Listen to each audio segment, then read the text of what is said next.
Hola, buenas tardes. Soy Alejandra Arenas, presidenta de la Asociación de Profesionales del Instituto de Salud Pública de Chile.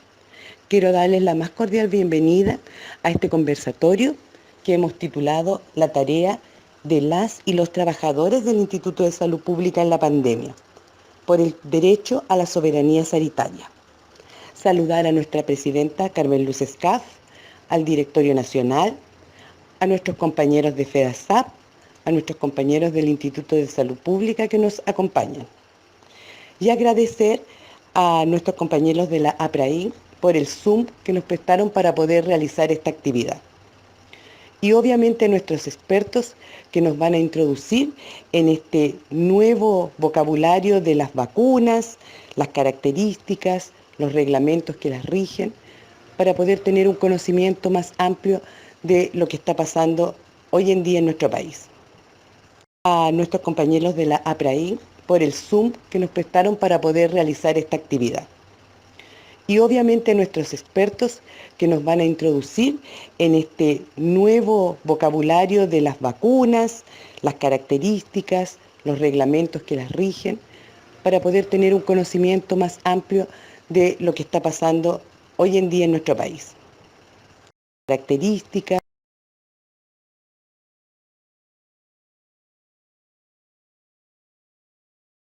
De España, en Galicia, salió el barco que traía la vacuna a la América, adelante, la próxima, y para trasladar esta vacuna se rolaron 21 niños de un orfanato y el estímulo que le daban a estos niños era que cuando volvieran a España tenían educación gratis. Hoy día está en Galicia este monumento de los niños que trajeron la vacuna a la América, y finalmente es lo que pasó a final de 1700, la próxima, finalmente nos permitió hoy día estar en 1980 libre de la viruela. Un gran logro para la humanidad. La próxima. Entonces, eso causó un gran desarrollo, o sea, un gran impacto en la sociedad. E incluso decían que junto en la Plaza de Armas, junto con hablar de los aires de independencia de Chile a principios de 1800, también se hablaba de género. Así de progresista era nuestro país, un tema que sería interesante conversar después con todo. ¿Ya? Así se conversaba.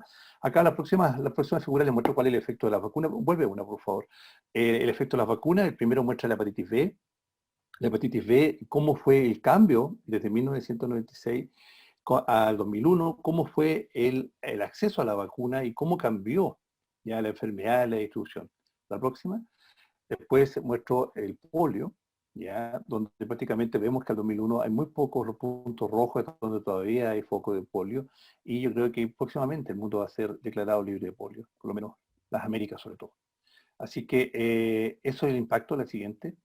Y acá vemos la vacuna hemófilo influenzae, ya que vemos cómo disminuyen los casos desde que se aplican la vacuna. Esta vacuna es gratuitamente desde el Ministerio de Salud del año 1996 en Chile. Al siguiente. Entonces, acá les muestro el calendario que hoy día en Chile tenemos la suerte de que las vacunas son gratuitas. Ya estas son las vacunas que entrega el Ministerio de Salud. La gente cree que estas son las únicas vacunas que hay, pero no es así. Hay muchas otras vacunas que no han sido incorporadas y que en la medida que se tengan los recursos, que se justifique la información epidemiológica, van a ser incorporadas. Entonces acá están las vacunas que hoy día son, se las entrega el Ministerio. La próxima. Entonces, la próxima, por favor. El desarrollo de la ciencia, el desarrollo de la ciencia permitió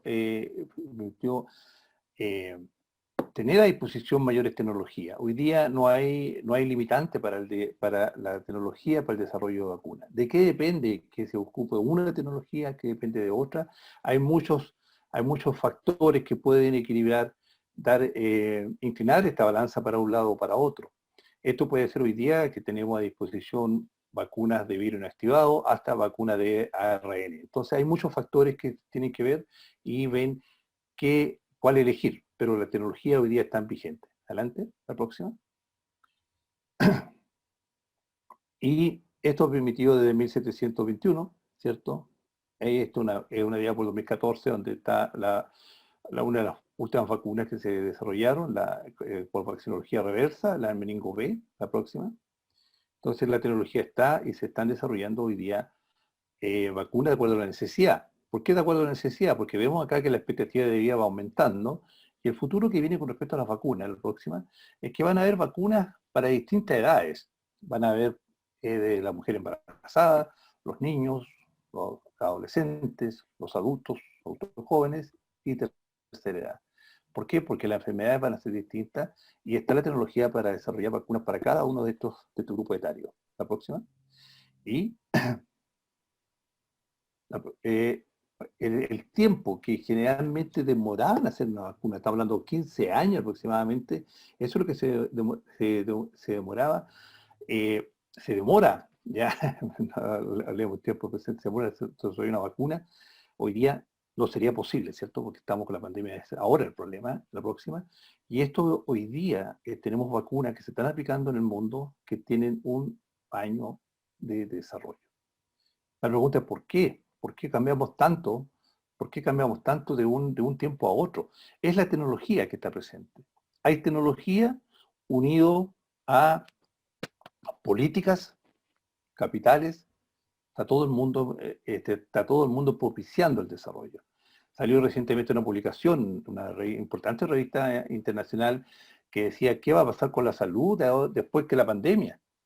O sea, vamos a tener una vacuna en menos de un año contra el VIH, contra tuberculosis, contra enfermedades que todavía está pendiente el desarrollo de una vacuna. Entonces dicen, ojalá que se aprovechen estas plataformas y esta conciliación de factores que permitan dar solución a estos problemas que afectan a la humanidad. Pero hoy día se pudo, porque no por nuestras enfermedades. La siguiente, por favor. El desarrollo de estas vacunas, que sea un año, no significa que se salten etapas, todas se están cumpliendo, pero se unieron los astros, como se dice. ¿Qué tipo de vacunas hoy día se están haciendo para SARS-CoV-2? Hay de todo. Hay desde vacunas de virus inactivado hasta vacunas de sus unidades. Hay vacunas que vienen en base a proteínas de sus unidades, de las cuales ninguna ha ingresado a estudio clínico en Chile, y ojalá pudiese entrar en los próximos meses vacunas de este tipo. ¿Por qué? Porque son las que son en base a proteínas recombinantes, como la vacuna de hepatitis B, papiloma, son más conocidas. ¿Ya?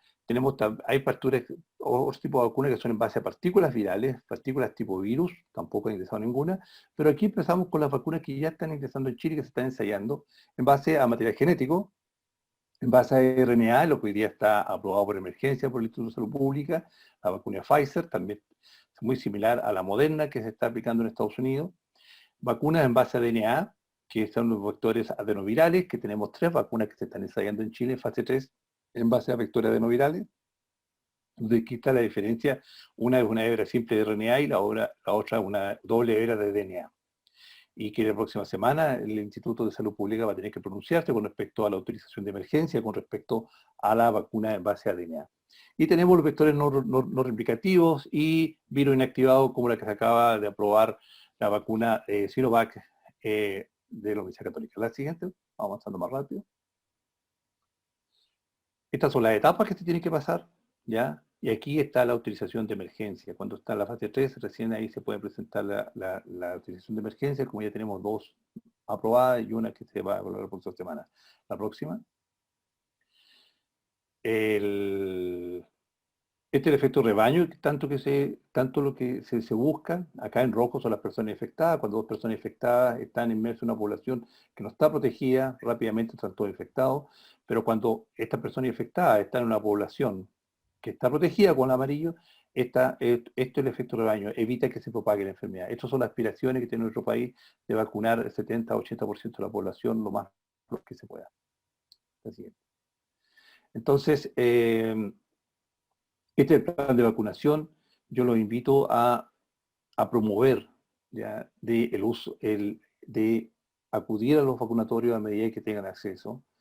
Chile ya tiene acceso a 2 vacunas, entonces la idea es que poder acceder a estas vacunas y a consultar. Si tienen dudas, consultar, pero estas vacunas pasaron por el grupo de expertos del instituto, el instituto lo evaluó y se concluyó que eran más los beneficios que los riesgos. La siguiente.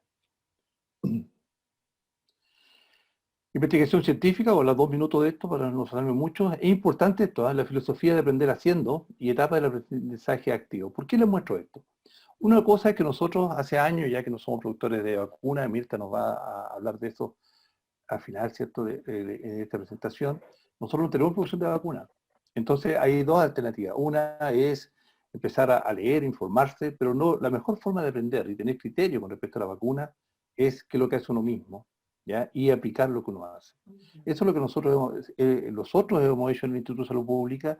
En la sección de epidemiología, desde que se cerró la producción de vacunas, se dedica a la investigación y desarrollo de vacunas, porque siempre estamos convencidos, y así el tiempo nos ha dado la razón, que haciendo investigación es la mejor manera que se generen los criterios y se puede aprender y dar una opinión bastante madura y respaldada por la experiencia en trabajar en esta área. Eso es la ventaja que tiene hacer investigación científica. Investigación científica hoy día está abocada en las universidades, que hay distintos tipos de investigaciones.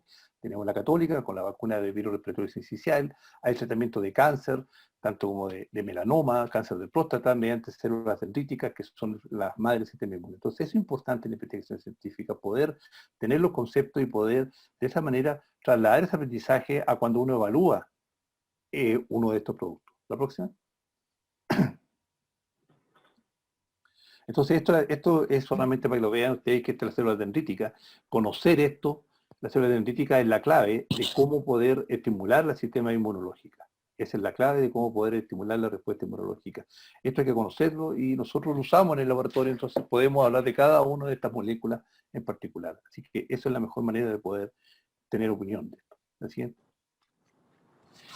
Y finalmente, ¿en qué está la ciencia? Está viendo hoy día cómo aumentar los ayudantes de las vacunas. Hoy día la vacuna de Pfizer tiene un ayudante que es un agonista de toll receptor 4, que son los nuevos ayudantes de vacuna, TLR4. La vacuna de Sinovac tiene hidróxido de aluminio, un clásico ayudante.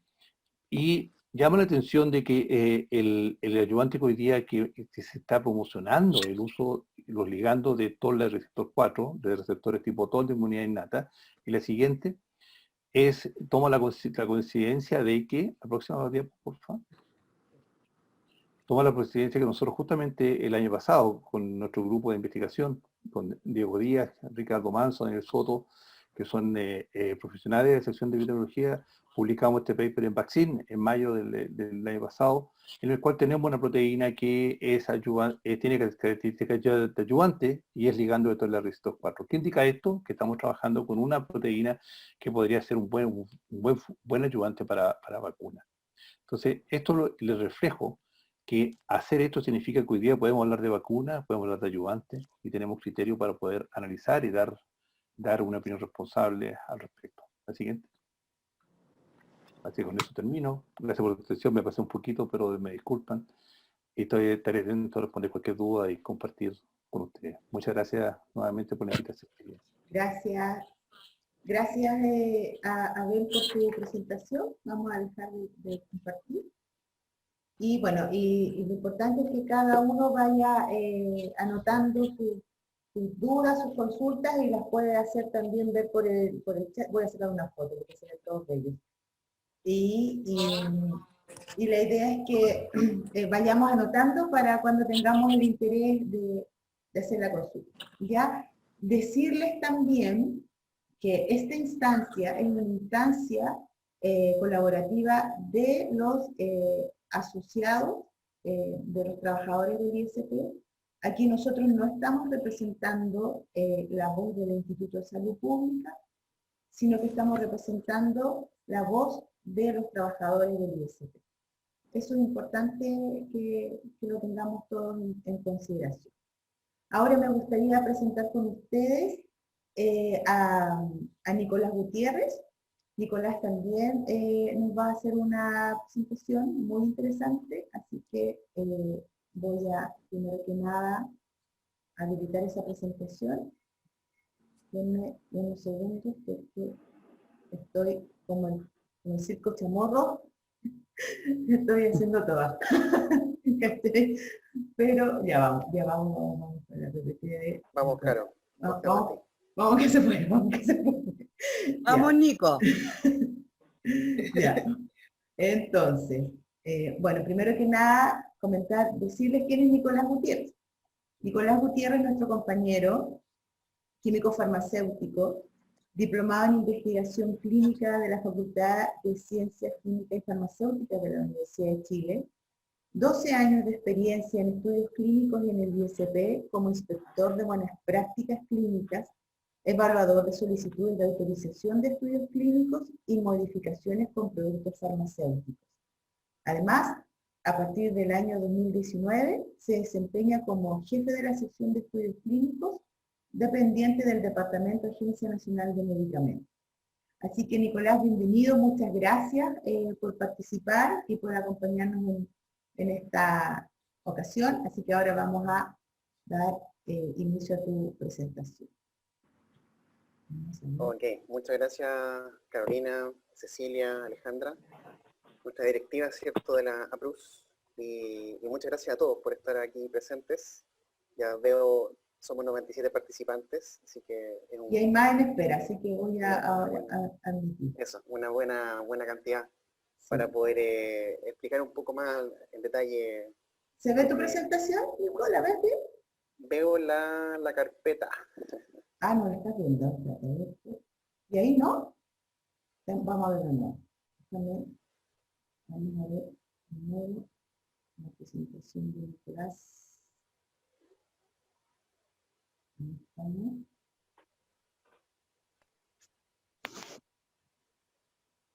¿Ahí sí?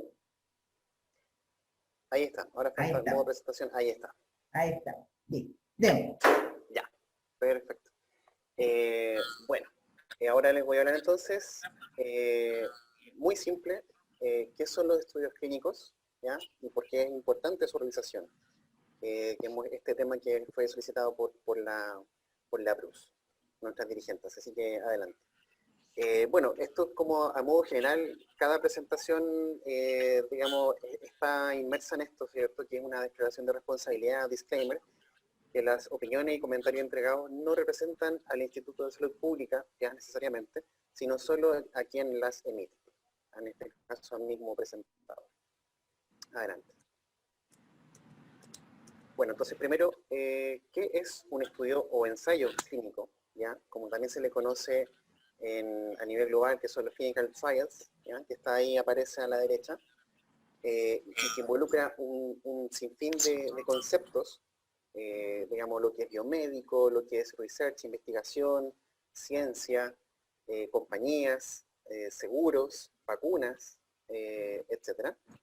Entonces, primero, que un estudio clínico es cualquier investigación que se realice en seres humanos, ¿ya? Por eso, digamos, el apellido de lo que es un estudio, que dice que es clínico, quiere decir que es en seres humanos.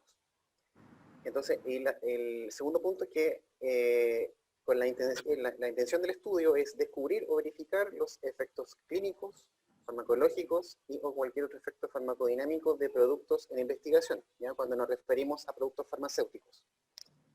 El tercer punto también indica que también a través de los estudios clínicos se puede identificar cualquier reacción o evento adverso a producto de investigación. O sea, además hay una función de farmacovigilancia. Está presente siempre desde el comienzo. Cuando pasa de la parte preclínica, después lo voy a explicar un poquito más, a la parte clínica. Y por último, que con el objeto de comprobar la seguridad y eficacia es lo global, digamos, y corresponde a la parte final de la investigación clínica. Habitualmente los estudios fase 3, por ejemplo, cuando ya se quiere optar al registro sanitario, o por ejemplo el uso excepcional por el código sanitario, el artículo 99, que es lo que hemos ya autorizado para Pfizer y para Sinovac. Bueno, y esta definición de estudio clínico digamos, se basa en el punto 1.29 de la resolución exenta del Instituto de Salud Pública número 460 del año 2015, que es la guía de buenas prácticas clínicas. Siguiente, por favor. Ahí. Entonces, los estudios clínicos tradicionalmente tienen diferentes fases, ¿ya? Habitualmente van de la fase 1 hasta la 4. Un poco de cada una. La fase 1 es habitualmente voluntarios sanos, ¿ya? No siempre, pero casi siempre es así. Con un N, un tamaño de muestra, digamos, de incluir 20 a 100 personas, 20 a 100 participantes. Estos estudios fase 1 pueden durar varios meses, que quiere decir 3 meses, 5 meses, digamos, un año. Y el objetivo principal es seguridad. Pero lo que también, digamos, no quita que se investiga farmacocinética, farmacodinamia, ¿ya? O sea, farmacocinética quiere decir cómo es transformado el fármaco en el cuerpo humano, y la farmacodinamia es qué es lo que le hace al fármaco, cómo actúa en el cuerpo de cada persona. Después del estudio fase 2 es que, digamos, estamos hablando ya de cientos de voluntarios o pacientes, ya estamos hablando de patologías, de enfermedades, y la duración también va de varios meses a 2 años, por poner un término. Pero también pueden haber otras diferentes duraciones o cantidades de participantes de pacientes, ¿ya? Eso es variable. Pero más o menos es lo que le estoy contando. Y en el estudio fase 2 se ve lo que es seguridad, digamos, y eficacia, pero enfocada a, por ejemplo, búsquedas de dosis.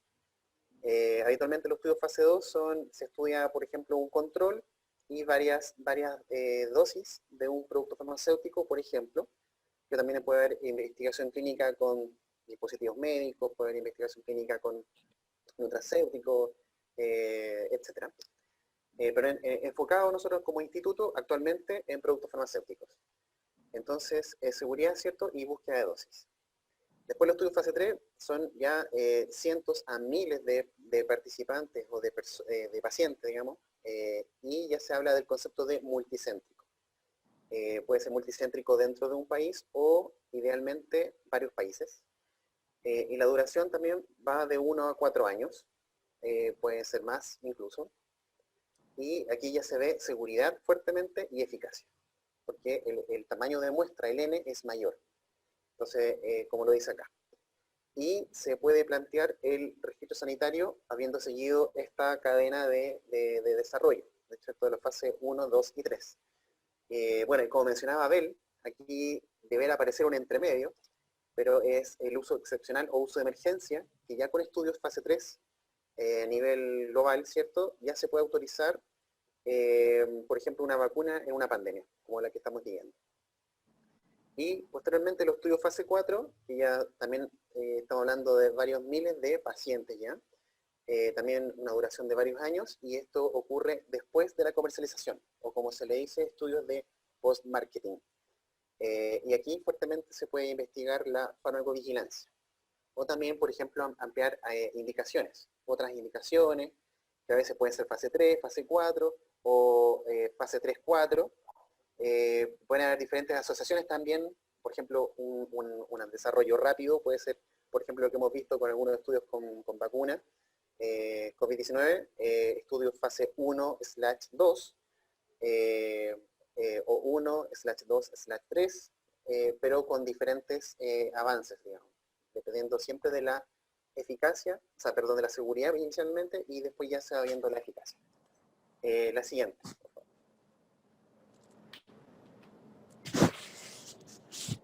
Aquí otra gráfica, digamos, de las fases de investigación clínica, las fases tradicionales, y mencionar que lo que no había dicho anteriormente, que está la parte preclínica.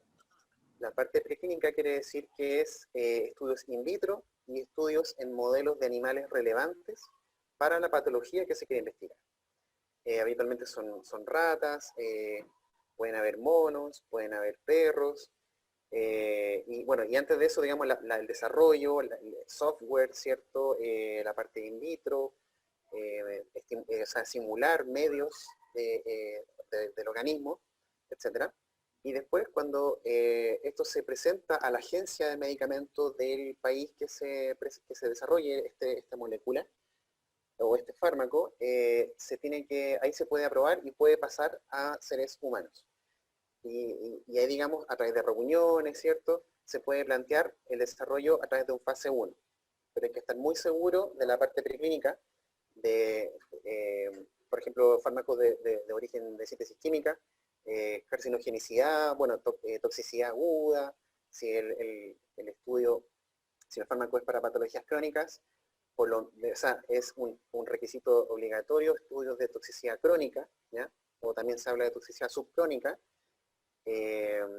mutagenicidad, alteraciones en embarazo, lactancia, etc. Entonces, ahí se puede pasar al estudio fase 1. Y el estudio fase 1, como mencioné anteriormente, ver seguridad y farmacocinética, farmacodinámica. Bueno, y aquí también la misma cantidad de pacientes, más o menos, ¿cierto? 20, 80, 20, 100 participantes, habitualmente voluntarios sanos, y después ya los diferentes fases, como mencioné anteriormente, fase 2, cientos de participantes, fase 3 ya miles de participantes, y ahí se está hablando de poder presentar para aprobar, o sea, para obtener el registro sanitario, por ejemplo en Chile, la revisión por el ISP como agencia del medicamento o de los productos farmacéuticos y salud pública en general. Entonces con esto se puede confirmar la inocuidad, ¿cierto? La seguridad y eficacia. Y después ya cuando está aprobado este medicamento, los estudios fase 4. Adelante. Bien, entonces, más o menos hemos podido señalar por qué hacer investigación clínica. Pero aquí, digamos, va a quedar más claro. ¿Cuál es la importancia de realizar los estudios clínicos? Los estudios o ensayos clínicos, ¿ya? Ese es un concepto sinónimo, ¿ya? No quiere decir que los estudios, digamos, es la investigación clínica y los ensayos es algo de laboratorio, con tubos de ensayo, no, no, no. Aquí estamos hablando de los clinical trials, los estudios o ensayos clínicos, ¿ya? Lo mismo. Entonces pueden contribuir a uniformar la práctica médica, ¿ya? Eso es muy importante para cada país en cuanto a las guías que establezca el Ministerio de Salud. Entonces, los estudios ayudan a través de la medicina basada en la evidencia a mejorar, a estandarizar la práctica médica. También se eleva la calidad de atención de los pacientes o los participantes. Y también se mejora la organización de un servicio de salud, porque también se mejoran los estándares, los presupuestos, la parte administrativa, aportes de, por ejemplo, de patrocinadores a instituciones principalmente de salud pública, aportes de equipamiento, además de, digamos, lo que significa pagar el tiempo del investigador que está haciendo este estudio clínico. Entonces, por todo esto es importante los estudios, la investigación clínica, porque también tienen el potencial de salvar vidas. También pueden haber, por ejemplo, terapias novedosas. Y también reportar los beneficios en la mejora de calidad de la vida de los pacientes. También contribuir a cambios en los patrones de manejo de enfermedades. Como mencionaba anteriormente, tiene que ver mucho con la medicina basada en la evidencia y con las guías ministeriales de cada país. Entonces, así también como para poder modificar en ocasiones indicadores importantes de salud. Eso tiene que ver mucho con los estudios epidemiológicos que debe llevar cada Ministerio de Salud. Entonces, uno de los elementos claves también en la investigación biomédica y el desarrollo de nuevas tecnologías en el área de la medicina pasa por la realización de los estudios clínicos. Así que por todo esto, digamos, y lo que podemos ver en la imagen, que tenemos viales, tenemos comprimidos, cápsulas, desarrollo tanto como el laboratorio farmacéutico, que tienen que cumplir las buenas prácticas de manufactura, como en los centros de investigación clínica, que son hospitales, clínicas, consultorios, etc. También tienen que cumplirse las buenas prácticas de almacenamiento y de distribución. Adelante. Aquí un esquema, sale un poquito cortado, pero se alcanza a ver en la parte del texto. Esto está en la página web del instituto. Un poco el resumen de qué es lo que pasa con un estudio clínico. Entonces, primero tiene que haber un patrocinador, ¿ya? Que puede ser un laboratorio farmacéutico internacional, puede ser un investigador, un hospital, una clínica, que tiene una idea y establece una hipótesis, digamos. Entonces, después quizás se puede conversar de la parte estadística, la hipótesis nula, etcétera, pero tiene que haber una hipótesis, ¿ya? Si este fármaco va a aportar en esta patología, Y posteriormente, este patrocinador lo presenta a un investigador principal, o bien puede ser el mismo investigador y a la vez patrocinador del estudio clínico, y tiene que establecer un protocolo acabado, digamos, de lo que es el diseño, cómo se va a recolectar la información, etc. También tiene que establecer un formulario de consentimiento informado, porque estamos hablando de pacientes, de participantes, personas, digamos, que tienen que explicarse y tienen que estar de acuerdo esta persona, y estar muy bien informada. Y también, bueno, pólizas de seguro, que también eso lo ven los comités éticos científicos, currículum vitae del investigador, etc. Esto se presenta a un comité. Como dice acá, el comité ético científico acreditado, que, digamos, está establecido, digamos, desde antes, pero desde el decreto 114, que es del año 2010, que un comité ético científico, ¿ya? Tiene que estar acreditado por Ceremi, ¿ya? Después voy a hablar un poco también del rol de las autoridades sanitarias.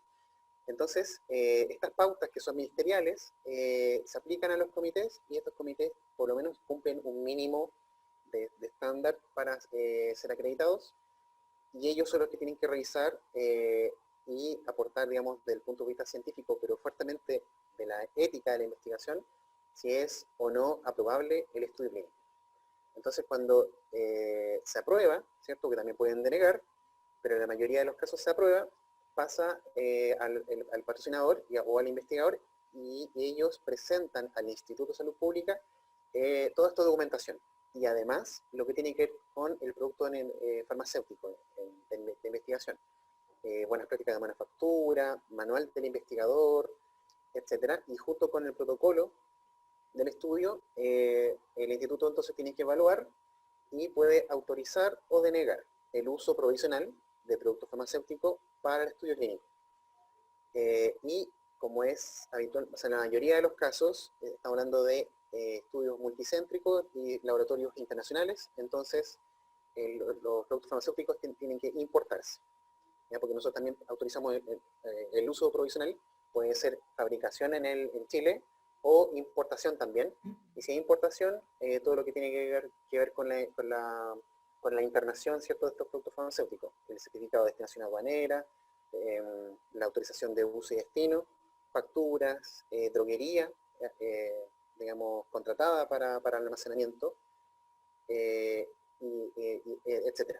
Y después entonces el Instituto de Salud Pública, cuando ya ha autorizado el uso provisional y los documentos de internación, el patrocinador ya puede hacer, digamos,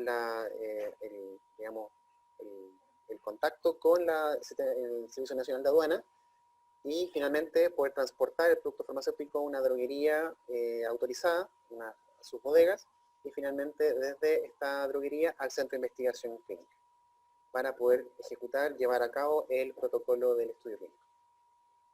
Siguiente.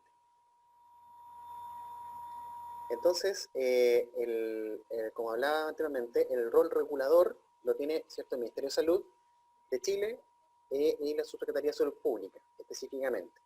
Después, esto baja a la autoridad sanitaria. Las autoridades sanitarias son Instituto de Salud Pública y Ceremi. Ceremi en el ámbito de lo que son acreditación de los comités éticos científicos acreditados, ¿ya? Esta es una labor importantísima que está establecida desde el año 2013-2014, y desde ahí que comenzaron a acreditarse los comités y se mejoró el estándar. Digamos, ya actualmente está la lista disponible en la página del Ministerio. Hay más de 30 comités acreditados a lo largo de todo Chile, así que eso nos da una confianza digamos, en nuestras instituciones, que se está revisando fuertemente la parte ética y también la parte científica de cada investigación clínica. Y bueno, la autoridad sanitaria, el Instituto de Salud Pública, sus ámbitos de competencia, que son la autorización de los estudios clínicos y también la inspección de buenas prácticas clínicas, y bueno, también la farmacovigilancia, con todo lo que es la supervisión del control de los estudios clínicos. Siguiente. Y ya para ir finalizando, espero no haberme extendido mucho, En la página web del Instituto de Salud Pública también está disponible este cuadro resumen, ¿ya?, de todos los estudios clínicos en la patología de COVID-19, ¿ya?, incluidos los estudios clínicos con vacunas, actualizado hasta el día de anteayer. Entonces, a la fecha tenemos 24 estudios clínicos ingresados, de los cuales 19 estudios clínicos han sido autorizados, y de estos 19 estudios clínicos, 14 estudios son fase 3, ¿ya? Por eso la mayoría de los estudios en Chile son fase 3. Un estudio clínico fue desistido, que fue el estudio clínico con el uso de hidroxicloroquina en pacientes COVID-19, y también me imagino que ahora ya tendrán en conocimiento de eso, digamos, todo lo que pasó, digamos, con la hidroxicloroquina, OMS también, que declaró que no era muy eficaz. Bolsonaro lo ocupaba. Bolsonaro, Trump lo ocupaban, así que bueno, en fin, política también podemos conversar después tendidamente. Y bueno, y de los estudios, estos estudios fase 3, 5 estudios clínicos con vacunas COVID-19, ya 4 autorizados, 1 pendiente. Los estudios clínicos autorizados entre septiembre y noviembre fueron los de Sinovac, Janssen, que es Johnson & Johnson, los estudios con la vacuna de AstraZeneca y también de CanSino. Merck Pandom ingresó hace un par de semanas, semana y media, par de semanas, y estamos en la evaluación, porque también nosotros para cada estudio clínico con vacuna hemos solicitado el módulo completo de calidad y tenemos el apoyo pleno de la sección de productos biológicos y la comisión, digamos, de estudios clínicos para cada evaluación. Y como mencionaba Abel anteriormente, las vacunas tenemos, por ejemplo, Sinovac es la única con virus inactivado. Janssen, AstraZeneca y CanSino son vectores virales, ¿ya?, estas vacunas, la plataforma, y Merck Pandom es algo similar a un vector viral. Ahí tenemos que seguir evaluando, así que eso es la información en forma general, y bueno, eso es. Muchas gracias. Gracias, Nicolás, por tu presentación. Lo importante es que ya vamos teniendo un panorama más general, pero también más específico. Puede resultar disonante, pero estamos entendiendo lo que significan las vacunas, la importancia que han tenido en el desarrollo de la humanidad las vacunas, y estamos entendiendo por qué la importancia de los estudios clínicos que de alguna forma nos permiten comprobar la seguridad, eficacia y calidad de una vacuna. Así que gracias, Nico, por tu presentación. Me gustaría ahora, vamos a dejar de compartir, presentarle a nuestro compañero José Crisóstomo. José viene llegando hace poco del otro lado del charco. Tuvo la posibilidad de poder perfeccionarse, y ese perfeccionamiento, lo importante es que lo podamos desarrollar, o más que nada aprovechar nosotros los institutanos, y de esa forma también entregarle a la comunidad servicios de calidad, ¿ya? Les quiero contar que José Crisóstomo es químico farmacéutico de la Universidad de Chile y máster en productos biológicos de la Universidad King's College London del Reino Unido, 8 años de experiencia, 2 años de experiencia en el desarrollo de medicamentos en la industria farmacéutica y 6 años en el ISP, como evaluador de distintos procesos que tienen que ver con la calidad de los medicamentos. Durante el último tiempo, y específicamente durante el último año, se ha dedicado a la evaluación de las vacunas y medicamentos biológicos en general. Bienvenido, José, y muchas gracias por aceptar esta invitación y apoyarnos en esta exposición. Así que voy ahora a hacer la presentación, voy a presentar la exposición de José. Y bueno, y volver a comentarles que nuestros compañeros emiten su opinión no institucionalmente, sino que como parte de esta actividad que estamos haciendo en este conversatorio. Entonces ahora, por favor, poquitito de paciencia. Tengo que situarme en el principio. Ya estoy más experta. Aquí. Ahí estamos, José. Sí, súper, sí. Bueno. Buenas tardes, compañeras y compañeros. Como todos los demás, quiero dar gracias a la asociación por la invitación a realizar esta presentación. Y bueno, vamos a empezar en honor al tiempo, que estamos un poco atrasados, así que voy a tratar de no extenderme mucho después de las muy buenas e interesantes presentaciones de Abel y Nicolás. A mí me tocó la parte más fome, así que espero no aburrirlo, que les voy a hablar un poco de registro y cosas más legales ahí de repente, así que también vi por aquí que en los 95, casi 100 fuimos en un momento conectados, habían colegas de registro, así que les pido ahí disculpas si cometo algunas imprecisiones o doy información muy resumida de lo que es un registro sanitario, ya que la idea es que podamos entenderlo de manera más general al principio y ver las dos caras de cómo se registran medicamentos, ya sean medicamentos por el registro clásico que tenemos en el ISP, y la otra es por este artículo 99, uso de emergencia, que es el que se ha dado a las vacunas y ha sido tan discutido. ¿Ya? Así que también voy a hablar un poco de qué es un producto biológico, que las vacunas son productos biológicos, y cómo evaluamos los productos biológicos aquí en el ISP. Así que la siguiente, Carol. Sí. Entonces, primero, bueno, para decir por qué se registran los medicamentos en Chile, habría que empezar por qué se registran los medicamentos en el mundo. La industria farmacéutica es una industria privada, y básicamente las industrias privadas lo que buscan es monetizar, o sea, tener utilidades.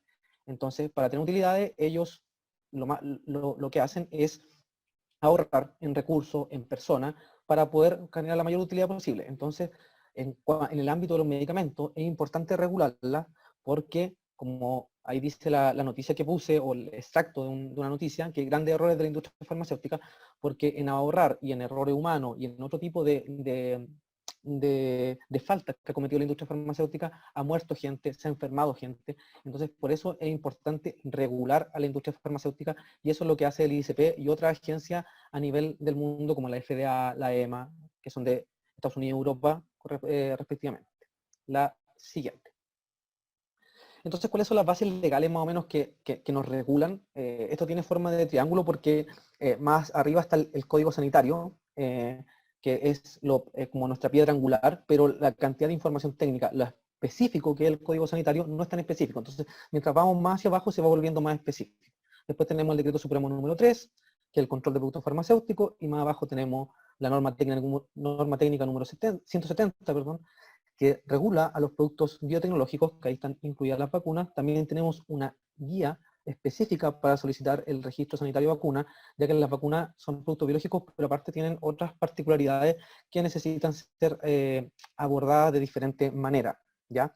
Y después, finalmente, ya lo más técnico son las normas y las resoluciones individuales o específicas que puede sacar el Instituto de Salud Pública. La siguiente. Muy general, muy simple, ¿qué es la etapa del registro sanitario? Entonces se hace una solicitud. Esta solicitud viene de un particular, que tiene que tener un representante legal. Entonces esta solicitud se hace, la solicitud pasa por una admisibilidad, que la admisibilidad se corrobora que vengan todos los documentos técnicos, legales y todo lo que se ve para un registro sanitario de un medicamento. Esto es en general para todo tipo de medicamentos. Entonces se hace esta admisibilidad, se corrobora que vengan todos los antecedentes. Si la admisibilidad resulta estar conforme, entra en la etapa de evaluación, ¿ya? Y en la etapa de evaluación existen dos caminos. Uno es rechazar si los antecedentes no están conformes, ya sea los antecedentes técnicos, los antecedentes legales o otro tipo de antecedentes que solicita el ISP, se deniega. Y si cumple todos los antecedentes, el producto se registra. Este registro tiene una duración de 5 años y tiene que renovarse. Si no se renueva, puede suspenderse, modificarse o cancelarse, dependiendo de diferentes situaciones. Hay registros que tienen que cancelarse porque se encuentra que el producto, por ejemplo, como nombraba Nicolás, produjo, no sé, reacción adversa, tuvo algún problema, y el registro entonces tiene que cancelarse o modificarse porque el producto cambia. Los productos farmacéuticos son muy dinámicos. ¿Por qué? Porque la industria farmacéutica está avanzando en en nuevas tecnologías, como habló muy bien Abel. Entonces los productos farmacéuticos entran en un dinamismo que siempre hay que estar actualizándolo.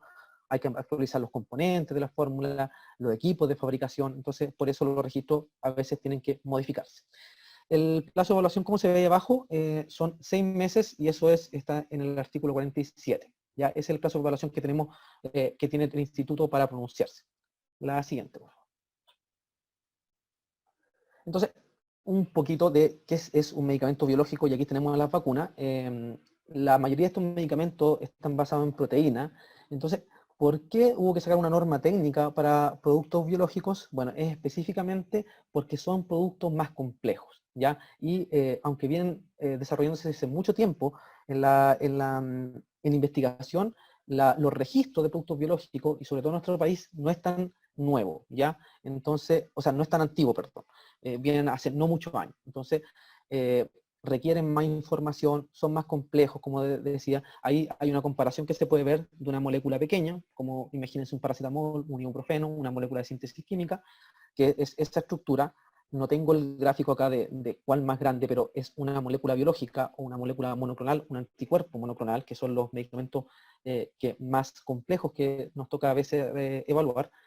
Las diferencias son muy grandes y son en general producido en organismos vivos, donde hay que controlar una serie de parámetros distintos a los que se controlan en productos de síntesis química. Entonces, es por eso que hubo que crear una norma, hacer una norma distinta para este tipo de productos. Y aquí nos encontramos con la vacuna, la siguiente. Entonces, cambio en el tiempo para los productos biológicos. Los productos biológicos antes, en los años 80, básicamente no se consideraban, o sea, no se existían los productos biológicos, pero no eran descritos de manera distinta o no se hacían aclaraciones específicas en los años 80. ¿Ya? Entonces, se diferenciaba solamente que existían productos de síntesis química y productos de síntesis, y productos biológicos. ¿Ya? Después de los años 90, ahí se define un producto biológico por su control de calidad o obtenidos a partir de microorganismos vivos u otros tejidos. Entonces se empieza ya a hablar un poco y a hacer un poco de conciencia de qué es lo que significa un producto biológico. ¿Ya? Y ya en el 2010, en el Decreto Supremo 3, aparece ya la definición de un producto biológico. Ya en el 2014 tenemos también la norma técnica, y en el 2016 se creó la sección de biológico en el ex departamento de registro, y al que yo pertenezco en este momento es a la sección de registro de productos biológicos. ¿Ya? Eso es nuevo. La siguiente. ¿Cuáles son los requisitos generales? Y aquí tenemos requisitos generales para el registro de todos los productos farmacéuticos. O sea, de todos los productos farmacéuticos que se quieran seguir la ruta esta clásica que yo les dije de registro, tienen que cumplir los siguientes requisitos. Primero son requisitos administrativos, ¿ya? Ahí hay documentación legal, que la revisan en general los abogados del ISP. Hay requisitos de información técnica, como la monografía clínica y farmacología, los rotulados, los folletos, todo lo que ustedes cuando compran un medicamento viene en la caja. Eso todo está regulado por el ISP, así que también hay que revisarlo.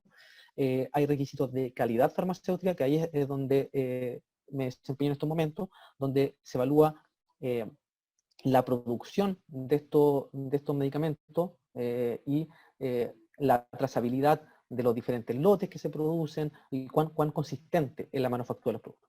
También hay requisitos de seguridad y eficacia, que eso tiene que ver más que nada con lo que habló Nicolás, de la eficacia de los productos, de si son seguros y todo lo que corresponde a ese ámbito. Y requisitos de farmacovigilancia y manejo de riesgo, eso ya tiene que ver más con la fase 4, estudios clínicos, donde el medicamento ya está en el mercado. Entonces, cuando el medicamento ya está en el mercado, se sigue controlando. Entonces, si hay un efecto adverso, si hay un problema con el medicamento, eso tienen que reportarlo al instituto, y por eso tenemos un subdepartamento de farmacovigilancia.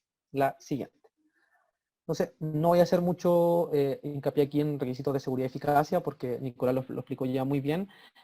Como le dice, hay estudios preclínicos, estudios clínicos fase 1, estudios clínicos fase 2 y estudios clínicos fase 3. Entonces, aquí tenemos profesionales, colegas, que revisan estos antecedentes, y también estos antecedentes en muchos casos se envían a expertos externos, como la Sociedad de Farmacología, y ellos emiten un informe, ¿ya? En cuanto a qué es lo que creen ellos, porque el laboratorio envía estos datos de seguridad y eficacia de fase 1, fase 2 y fase 3 al instituto. Entonces el instituto lo revisa, y también existe la posibilidad en algunos medicamentos que son más complejos que los vea la Sociedad de Farmacología, Entonces, la Sociedad de Farmacología emite un informe y en base a esto se hace una discusión y se emite el registro sanitario de un producto. La siguiente, ya me queda poco, esta es la penúltima.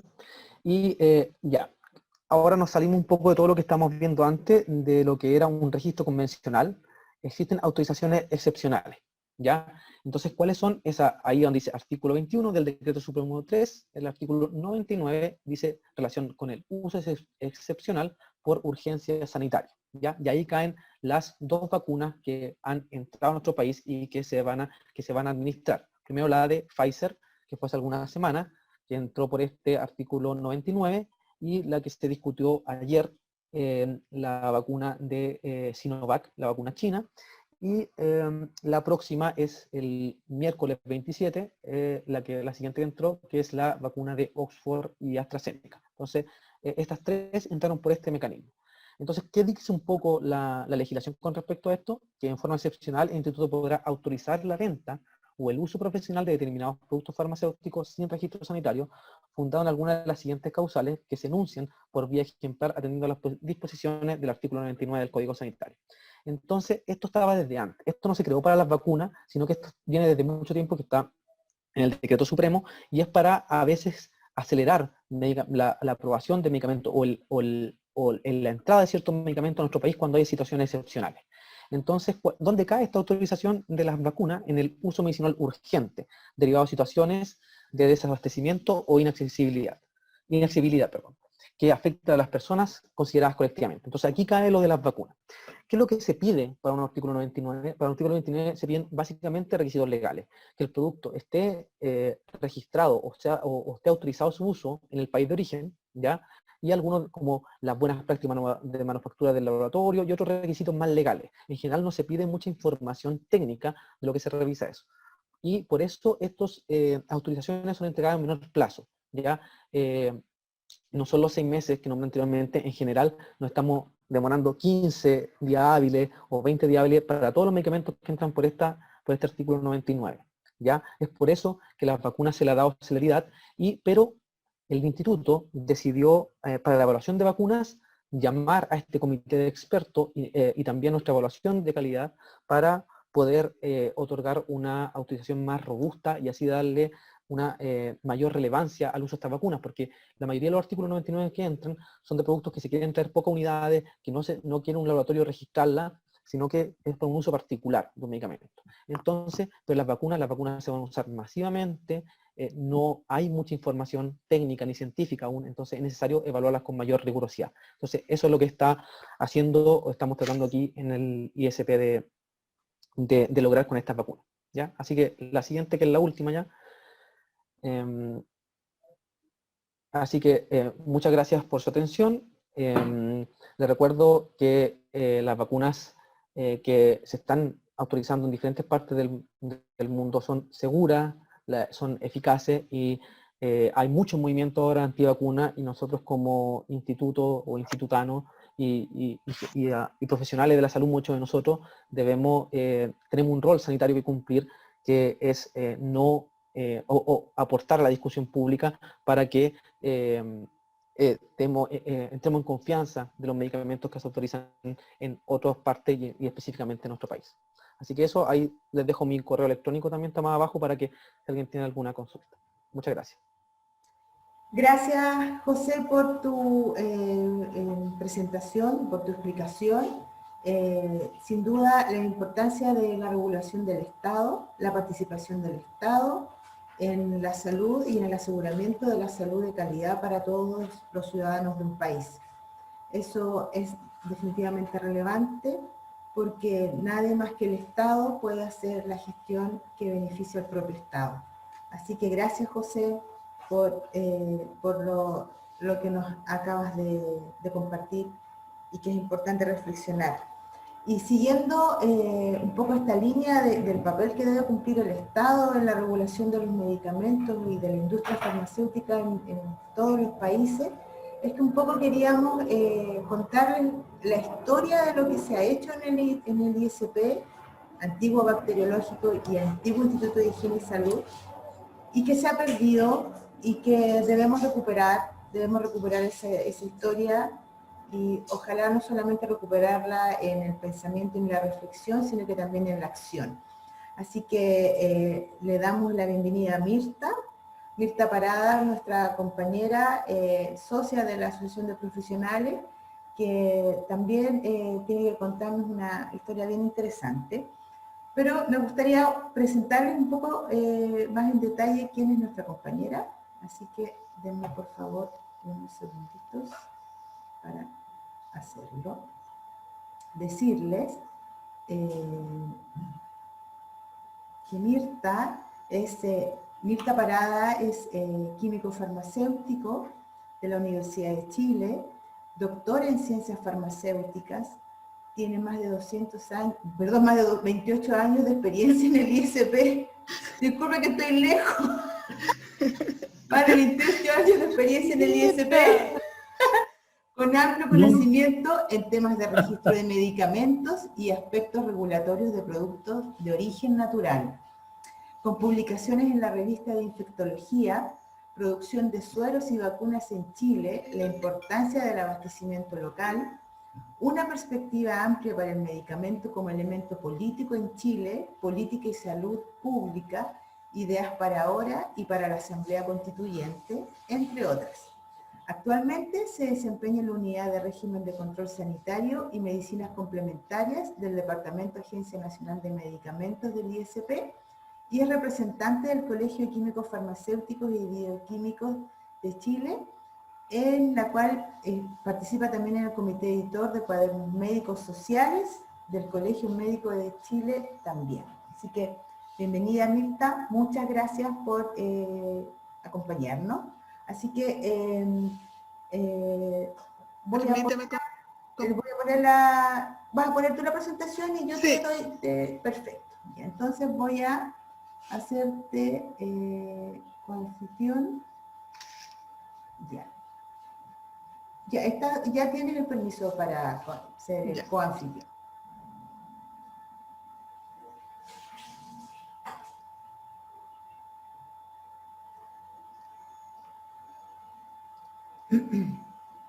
Ya, hola, buenas tardes a todos, a todas. Gracias por la invitación y gracias a todos los que están participando.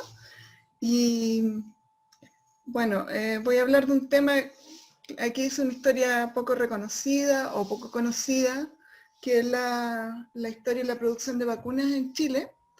Este trabajo de investigación lo realicé en conjunto con la doctora Cecilia Ibarra, que trabaja como investigadora en Ciencia y Tecnología en la Universidad de Chile.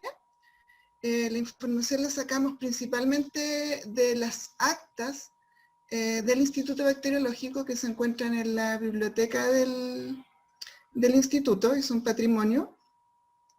Bueno, como pertenezco al Comité de Patrimonio Institucional, me interesa rescatar la historia y la historia de la producción farmacológica en Chile.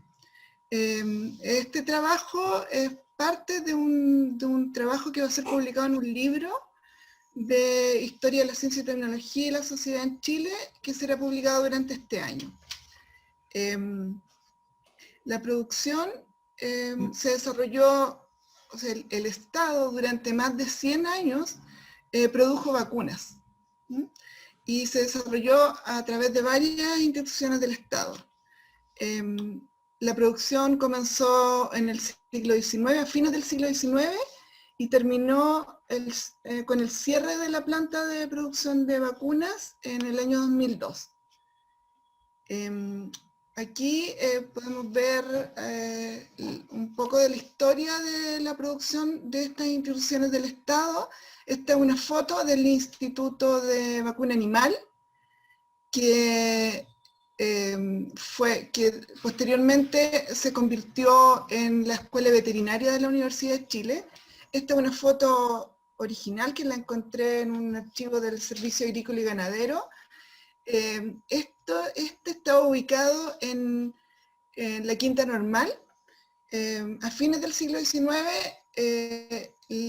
podríamos decir que la Quinta Normal era el polo científico de investigación en Chile. donde ahora está el Museo de Historia Natural. Y ahí comenzó entonces, en 1887, la información que hemos recopilado es que en 1887 el doctor Teodoro Moon trajo de una filial del Instituto Pasteur de Francia, que estaba en Argentina, el suero, la cepa de la vacuna antirrábica, de una vacuna antirrábica. Y entonces se creó este instituto y se fabricó esta vacuna. O sea, podríamos decir que la primera vacuna fabricada en Chile por una institución del Estado fue una vacuna antirrábica, un tipo de vacuna antirrábica, pero también hay algunos antecedentes de que se mantuvo en mejores condiciones el suero de la vacuna antivariólica, tal como les contó Abel al principio de este conversatorio, que el suero de la vacuna fue inoculado en brazos de niños que vinieron en una expedición en barcos y que llegaron a América alrededor de 1805. Y hay antecedentes de que alrededor de 1807 llega este suero a Chile y se mantiene durante todo ese tiempo o conservado o inoculado de brazo en brazo o mantenido en placas de vidrio. O sea, podemos decir que durante 80 años se mantuvo el suero antivariólico conservado de forma artesanal. Bueno, entonces en este instituto de vacuna animal consideramos que hay dos vacunas, un suero y una vacuna, que sería la vacuna antirrábica, fenicada, y el suero antivariólico. Después, posteriormente, ya en 1892, se crea el Instituto de Higiene. Aquí hay una foto del Instituto de Higiene que todavía existe este edificio, está por el costado de la estación Mapocho y cercano al río Mapocho, en Maruri, que fue durante mucho tiempo el Instituto de Higiene y después posteriormente el Instituto Bacteriológico, y luego en años oscuros de nuestra época pasó a ser parte de la PDI. Actualmente lo tiene la PDI, pero en algún tiempo fue un centro de tortura. Bueno, ahora está abandonado ese edificio y han habido algunos movimientos para que no se destruya, y porque querían botar el edificio y ahí construir una nueva sede de la PDI súper moderna, pero ese edificio le pertenece al Estado y le pertenece al Ministerio de Salud, no es de la PDI. Bueno, y entonces han habido movimientos para tratar de rescatar el edificio. Entonces, posteriormente, después en 1929 se crea el Instituto Bacteriológico, que como les dije, continúa funcionando acá, en este lugar, que es el Instituto de Higiene, el que era el antiguo edificio del Instituto de Higiene, y en la década del 40 se compran los terrenos de Ñuñoa y se construye el edificio. Esta foto, si la vieran más en detalle, podrían ver que los árboles son pequeños y los autos son antiguos, porque es de la década del 40, cuando se construye el actual Instituto de Salud Pública, que fue Instituto Bacteriológico. Este instituto fue creado para ser el productor del Estado. O sea, esta institución, su función era producir no solo vacunas, sino que además medicamentos, muchos tipos de medicamentos. Aquí, entonces, en esta institución ya comienzan el Instituto de Higiene ya se crea un área de serotapía y ya hay más sueros que se producen y algunas vacunas, y en el Instituto de Higiene ya hay una gran cantidad de sueros y vacunas que se producen.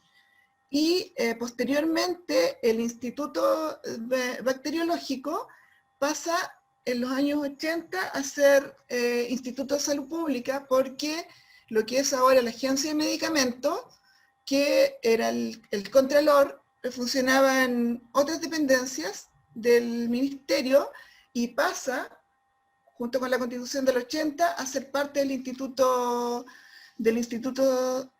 Bacteriológico, y se le cambia el nombre de Instituto Bacteriológico a Instituto de Salud Pública. ¿ya? Y entonces aquí empieza un gran conflicto, porque ya no solo está el productor, sino que además está el contralor. ¿Ya? Lo nombro porque es una de las razones de por qué después se terminó la producción. Bueno, aquí hay una línea de tiempo, que es un pendón que está en el instituto, que lo hizo el Comité de Patrimonio, donde sale la producción a partir de 1887 y el término de la producción de la fabricación de nuevas vacunas alrededor de los años 60. Ya les voy a contar en detalle.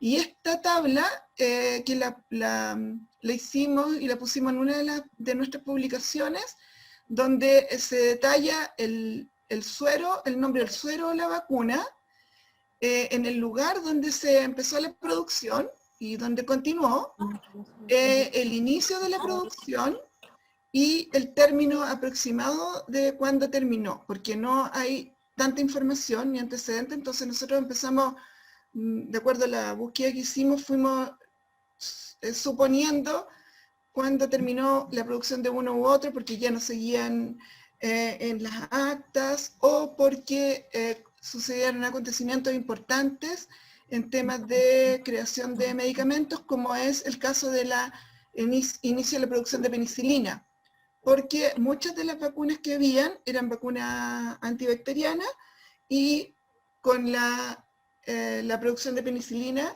ya no era necesaria. Entonces consideramos que en esos momentos terminó la producción.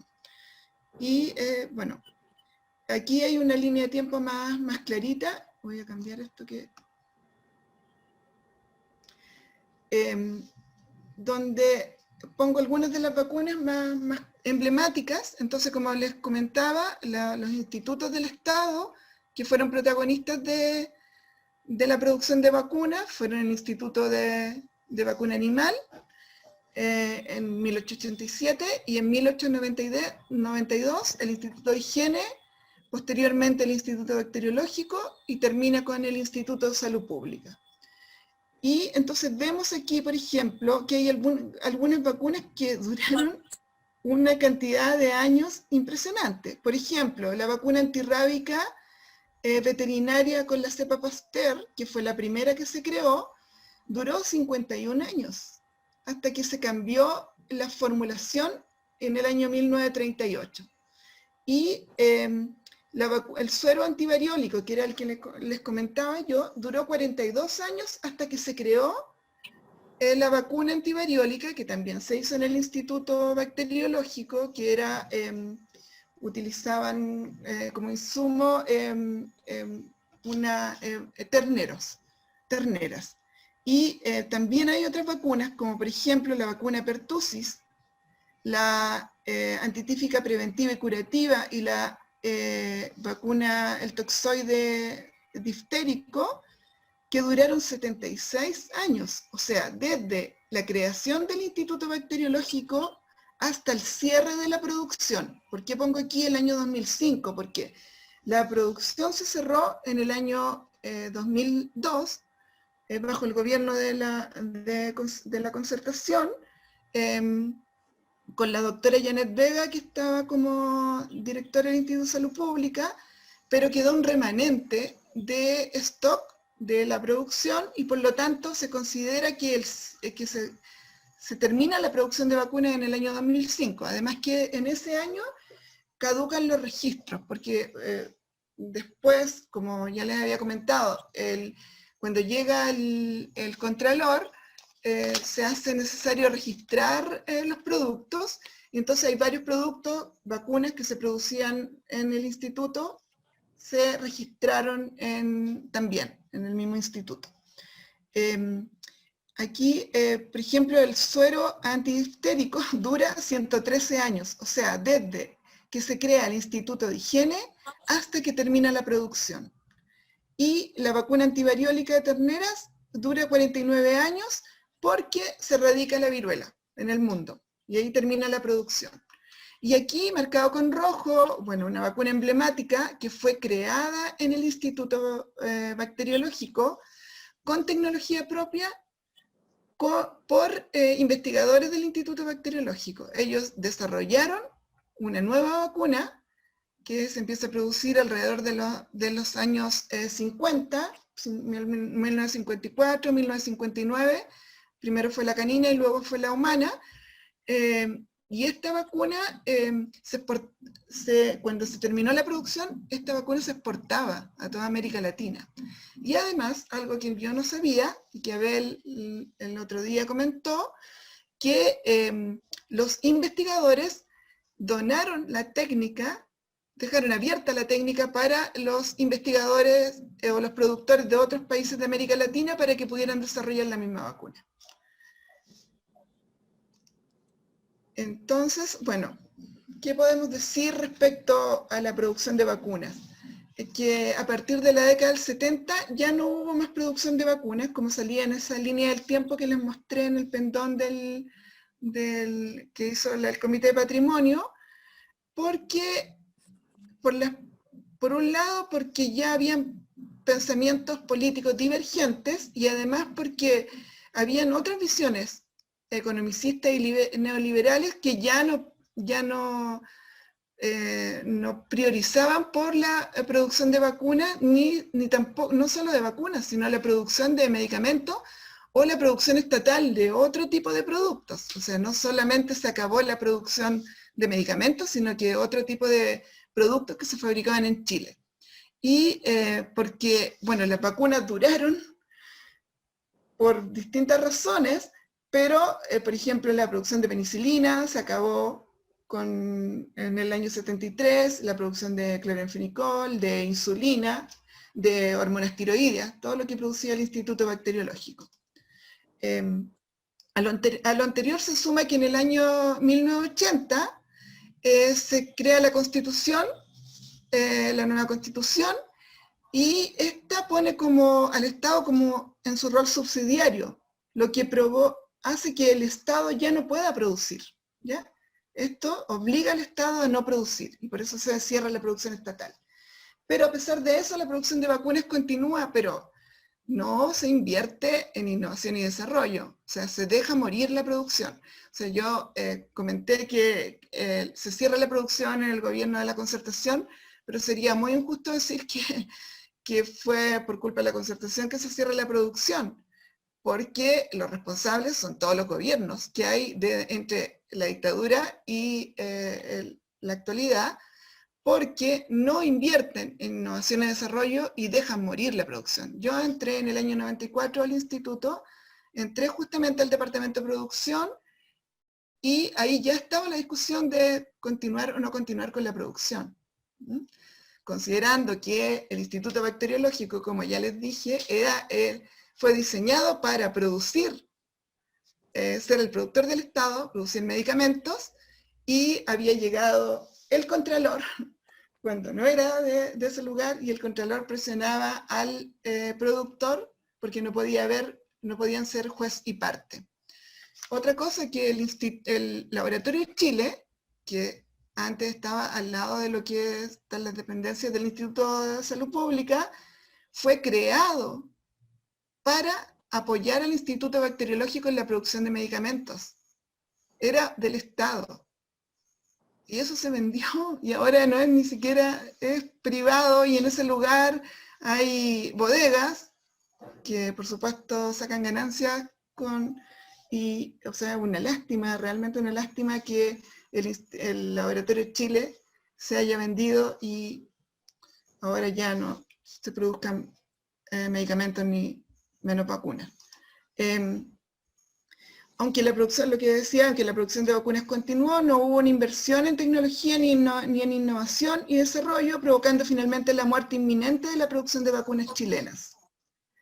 En Chile se produjeron sueros y vacunas en forma ininterrumpida desde fines del siglo XIX hasta principios del siglo XXI, contabilizando un total de 10 tipos diferentes de sueros y 29 vacunas diferentes. 2 de las cuales fueron creadas en Chile por investigadores del Instituto Bacteriológico. Esa es la vacuna antirrábica de uso canino y humano. Y en la actualidad, en nuestro país, solo hay producción de vacunas de uso animal en el ámbito privado. Y en el Instituto de Salud Pública Abel también mencionó esta investigación, se está haciendo investigación en una vacuna contra el Streptococcus agalactiae y está el estudio a nivel preclínico. Otra cosa que quiero decir que, bueno, igual esto es una historia también humana, porque no sé bien cuántas personas hay aquí del instituto, pero hay mucha gente que trabaja en el instituto cuyos que participaron de alguna manera, estuvieron en el departamento de producción, hay gente que todavía puede aportar en este tema, pero además hay gente cuyos padres participaron del Instituto Bacteriológico cuando era el gran destacado productor del Estado, y muchos de ellos colaboraron cuando le hicimos preguntas a nuestra investigación y han estado súper agradecidos de que por lo menos se publique una historia que, como habíamos dicho anteriormente, era poco reconocida. Finalmente, quiero decir que se hace imprescindible reflexionar sobre esta historia y comenzar a pensar en la importancia de la producción local de insumos tan importantes como son las vacunas y los medicamentos. En medio de la pandemia mundial que nos asola, se hace perentorio que el Estado chileno y sus investigadores se pongan al servicio del país para comenzar con fabricación nuevamente. Producir vacunas es estratégico para un país, y eso se ha demostrado durante todo este tiempo. Bueno, finalmente los dos artículos, escribimos dos artículos sobre esta historia. Uno fue publicado en la revista del Instituto de Salud Pública, que se llama Fabricación de Vacunas en Chile, una historia de producción local poco reconocida. Ese es el enlace para acceder al artículo. Perdón. Y el otro es uno publicado en la revista de Infectología de Chile, la revista chilena de Infectología, Producción de Suero y Vacunas en Chile, la importancia del abastecimiento local. Ahí está el enlace para acceder al artículo. Eso. Muchas gracias. Gracias a ti, Mirta. Sin duda queda mucho para reflexionar lo que nos has presentado. Y es un poco el motivo de este conversatorio, el recuperar nuestra soberanía sanitaria. Efectivamente, en Chile se están preparando y existen investigadores que tienen todas las ganas de poder aportar al desarrollo de la investigación y de la producción de medicamentos y vacunas en Chile. Existe el espíritu de lo que debe generarse como Estado. Así que, sin duda, vamos a compartirles todos los links y las presentaciones para que también cada uno en sus casas haga una reflexión con lo suyo y puedan compartir esto que les estamos contando, la historia de lo que fue el ISP, el Instituto Bacteriológico, en la producción de vacunas y medicamentos en Chile, que mucha gente no lo sabe, que cree que nunca habíamos producido nada, y sí, fuimos pioneros y fuimos líderes en la región, incluso en el mundo. Y también contar lo que hacemos desde nuestra labor como reguladores sanitarios, nuestra labor como Estado presente y activo hoy en día en la regulación de los medicamentos y las vacunas en Chile. Ahora recogimos, bueno, hay muchas preguntas en el chat, así que les agradecemos, tenemos una alta participación, estamos muy contentos todos por eso. Vamos a elegir 4 preguntas. Las preguntas que queden sin responder se las vamos a enviar a nuestros expositores para que ellos puedan responderlas, y nosotros se las vamos a hacer llegar a ustedes, ya a los participantes. Finalmente vamos a dejar un espacio para la reflexión. Esto es un conversatorio. La idea es que todos podamos de alguna forma decir algo si es que tenemos el interés en decirlo, ¿ya? Así que Alejandra, Ceci, les doy el pase gol para las preguntas. Ya. Hola, buenas tardes a los que no he saludado. Una pregunta para Abel, ¿ya? Abel, ¿estás por ahí? Ya. Desde el momento de vacunarse, ¿cuánto tiempo tarda el organismo en generar inmunidad? Mira, eso depende de cada vacuna. Cada fabricante da esa información. En general, si es una dosis, tendré que esperar por lo menos unos 20 días para que la respuesta inmune se desarrolle. Cuando son 2 dosis, una semana después de la segunda dosis ya tiene una respuesta inmune protectora. Pero eso te lo indica cada fabricante. Pero más o menos esos son los tiempos.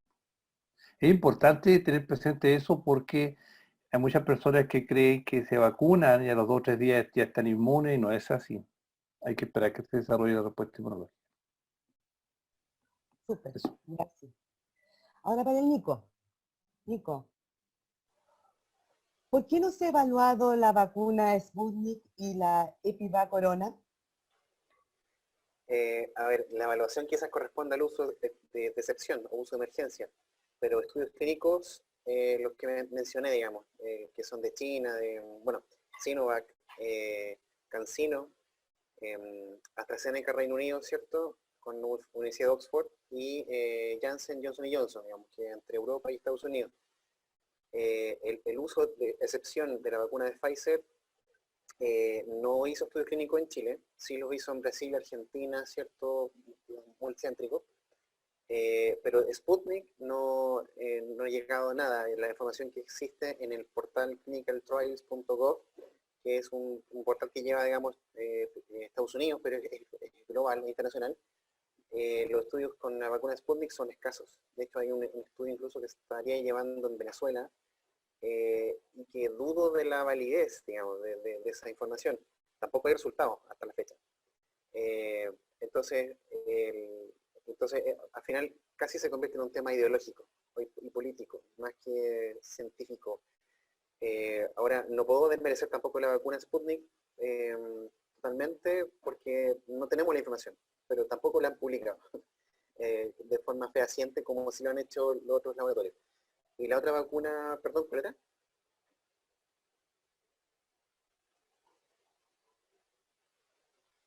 No te escucho. Está silenciada, Alejandra. Otra... La otra vacuna era la... Espérame. La Epivac Corona. Epivac Corona. Ni siquiera sé qué laboratorio la hace. Me suena, pero no... Tampoco la conocemos entonces. No ha llegado al tampoco. instituto. No, pero el Sputnik es como la más... Es la otra rusa, por si acaso. Es otra vacuna rusa. Ah, gracias, José. Ya. José tampoco, sabía.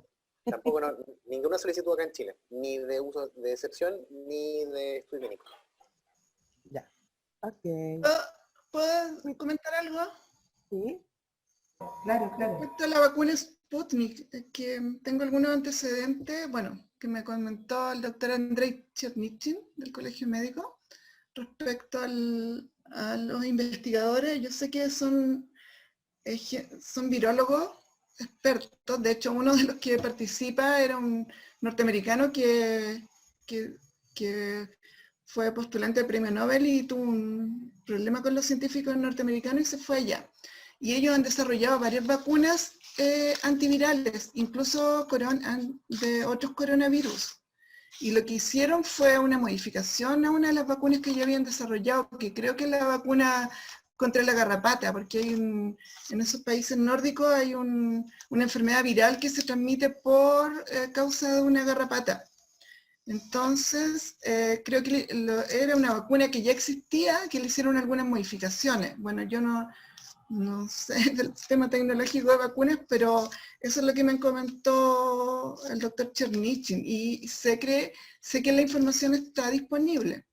Lo que pasa es que también, bueno, gente con prejuicio, como que te van a inyectar el diablo si te inyectan una vacuna rusa, no sé, eso. No sé tampoco mucho más, pero es lo que puedo aportar.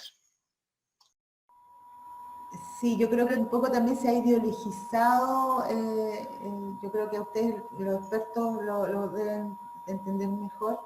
Se ha ideologizado este tema de la investigación y el uso de las vacunas, y finalmente yo creo que hay que ir más allá. Lo importante no es cómo pienso, sino que el ser humano en sí. Es lo que Eso como para tenerlo en consideración.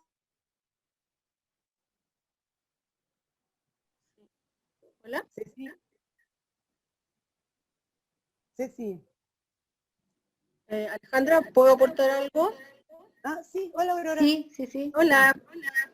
Oye, sí, respecto de lo que estábamos conversando, ayer el presidente de la OMS señaló que, o sea, a raíz de que la vacuna dicen que es 100% eficaz, señaló que había que fijarse mucho en esos resultados, dado que algunos países no siguen con los protocolos internacionales. Entonces, él sugería que se miraran con más detención esos resultados.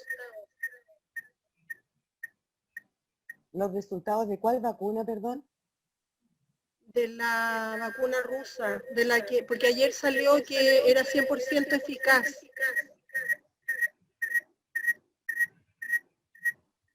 Ah, ya, perfecto, Aurora. El dato del aporte. Sí. Sí, el alcance. Hay otra pregunta que es para José. Con la información disponible, ¿qué vacuna utilizarías si tuviera la posibilidad de elegir entre Pfizer o Sinovac? Como las dos se encuentran aprobadas, la que me llegaran a vacunar a mí nomás, si las dos se encuentran aprobadas, la que nos toque. Existen diferentes tecnologías, diferentes vacunas, ambas tienen ventaja y desventaja, la de Sinovac y la de Pfizer, pero aún están en investigación las dos, no sabemos. Puede ser que una produzcan inmunidad por más tiempo, otras por menos tiempo, se vean efectos adversos después. Yo creo que todo ahora es muy temprano y muy inicial decir una posición de cuál es la mejor vacuna. Yo creo que hay incluso como hablábamos, la rusa o cualquier otra que se busca podría ser al final la mejor opción. No hay información suficiente todavía. Así que yo creo que ahora lo que más quiere toda la gente es vacunarse, así que la que llegara nomás. Perfecto. Lo importante es estar empezando a inmunizarse. Empezando a inmunizarse. Claro. Otra pregunta para Mirta. Una pregunta para Mirta. ¿Habría que cambiar la Constitución para que el Estado pueda nuevamente producir vacunas? Claro, por lo que señalé, que el Estado, mientras seamos Estado subsidiario, no estamos amarrados y no podemos producir no solo vacunas, medicamentos o otro tipo de insumos, paneles solares, telas, extracción de cobre y desarrollo de la materia prima y no exportación de materia prima, etcétera. Eso. Oye, perdón, pero ¿se cambió la Constitución para decir que nosotros no podemos ser productores o simplemente se derogó la producción por el Instituto de Salud Pública, pero yo entiendo que mediante una resolución, ¿se entiende? Es que se escucha con eco, Aurora. Aurora, se te escucha con eco. Tal vez el celular o algo prendido ahí. ¿Ahora? Bájale un poco Ahí tu sí. parlante. Ahí sí, Aurora. ¿Ahora sí? Perfecto, sí. No, digo que respecto de la pregunta, o sea, hago una pregunta. ¿Se derogó algún artículo de la Constitución para decir que el Instituto de Salud Pública no es más productor? ¿O es que se realizó por resolución de que no, el Instituto de Salud Pública, porque era el único productor en ese minuto a nivel nacional, ¿verdad? Por lo que yo entendí. ¿Puedo aportar algo ahí? Yo entiendo que no hubo un cambio de constitución, sino es que fue una derogación de las funciones del ISP. Pero lo que yo señalé durante toda mi exposición fue que fue un tema que comenzó con el golpe de Estado. Pero si no importa, da sí, lo mismo con pero, quién, pero déjame explicarte. Y entonces la constitución del 80 vino a ratificar esta política neoliberal y que el Estado quedó como subsidiario. Entonces, ¿cómo se llama? El Estado ya no puede producir cosas que son necesarias para el país, solamente lo puede hacer en el caso que no se produzcan Sí, podría aportar desde mi visión de administrador público y desde mi cátedra de constitucionalista. Carola, Lo que sucede es que entender que un Estado subsidiario significa de que efectivamente el Estado participa solo en los ámbitos que los privados no pueden tener una participación activa, ¿ya? Entonces, ¿qué queremos decir con esto?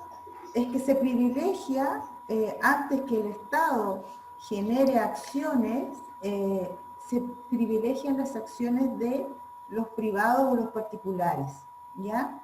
Eso es lo que quiere decir un Estado subsidiario, en términos generales. Anteriormente, en la Constitución de 1925 no señalaba al Estado como el Estado subsidiario, sino que lo señalaba y lo definía como un Estado protector. Entonces, cuando se genera un Estado protector, obviamente el Estado es como el protagonista en la generación de producción desde muchos ámbitos. Entonces, ahí está marcada la diferencia. No es que la Constitución en sí señale una resolución o un artículo que diga el ISP no produce más, sino que siguiendo la línea de lo que se pretende definir como Estado después de los 80, es que nos encontramos en esa situación en el ISP y en muchas otras áreas de conocimiento y de producción que fueron en un momento estatal. Es más que nada esa la diferenciación para que tengamos claro por qué definimos Estado subsidiario o Estado protector. Oye, además quiero decir una cosa. Espérate, ya, perfecto. He escuchado varios, se me olvidó decirlo en la exposición, que he escuchado ya a dos personas que lo dicen así, tan muy seguros, de que se ha demostrado que es mucho más barato importar vacunas que invertir en producción de vacunas, en innovación y desarrollo. Pero no hay ningún artículo publicado que diga eso. O sea, no se ha hecho ningún estudio de costo-beneficio. Por lo tanto, si alguno de ustedes tiene antecedentes de eso, me lo hace llegar, pero ya he escuchado dos expositores, uno en el Congreso Futuro, un investigador de la Universidad Austral, que dice muy carepalo que una de las razones por las que se cerró la producción del Instituto de Salud Pública es porque salía más barato comprar vacunas que invertir en innovación y desarrollo.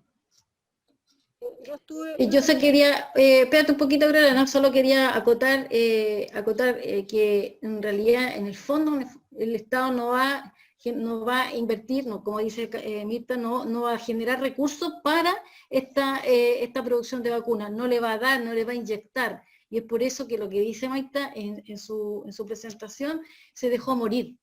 Finalmente por eso murió, porque no tuvo recursos. Y de esa forma, como decía Carola, el Estado subsidiario no inyecta recursos. Y así indirectamente... Oye, disculpa, ¿sabes? Disculpa, creo que se está transformando en diálogo. Entonces yo también quiero hacer preguntas. Perfecto, mira, pidamos la palabra para que ordenemos, ¿ya? Para que podamos ir ordenadamente y podamos participar los que quieran. Hay otras preguntas en el chat. Hay otras preguntas, sí, por favor. ¿Alguien quiere hacer alguna reflexión o alguna pregunta en específico?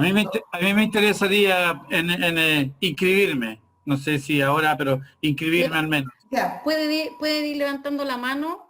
A mí también me interesa. Entonces vamos a primero a escuchar a nuestro compañero... No, Ceci, por favor.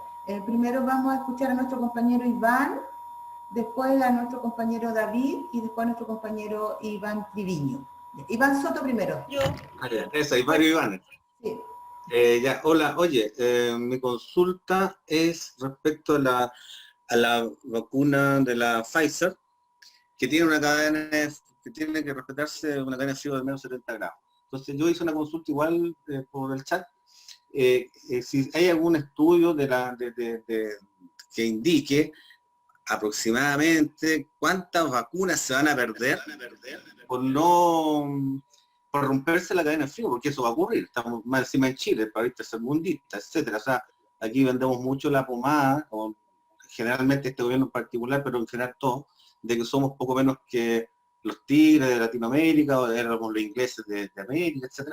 Pero en la práctica sabemos que, no obstante, tenemos un excelente sistema de salud pública, pero sabemos que la posibilidad de que la cadena se rompa es alta. Entonces, si hay alguna estimación, primero del laboratorio que produce esto, que dice más o menos cuánto se pierden, y nosotros, si el SP puede hacer algún estudio al respecto, porque yo creo que ese es un tema, que a mí realmente me preocupa, por eso creo que va a ser un elemento determinante, digamos, incluso para uno poder, si es que se puede elegir ponérsela o no ponerse esa vacuna.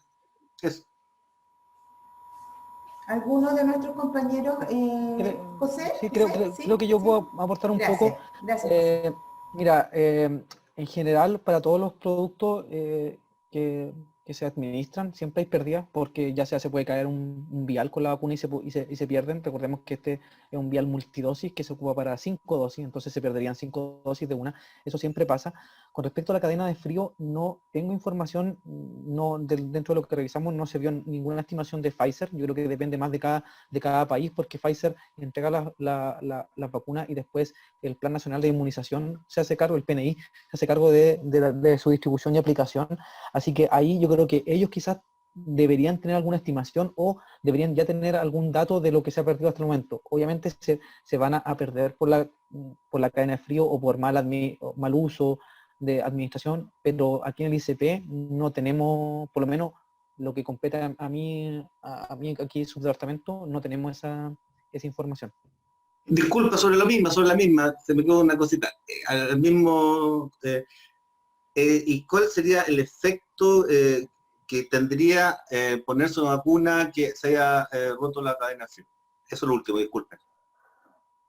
Hasta ahora los estudios de estabilidad soportan un tiempo, cuando ya se dejan de los menos 70 grados Celsius, hay un tiempo en que la vacuna puede soportar la temperatura ambiente. Ya hay estudios de eso, no me acuerdo el número de horas, no sé ahí por ahí si alguien de los que vio, no sé, parece que está Janet por ahí, de los que vio, se acuerda de una cantidad de días, horas que se puede mantener.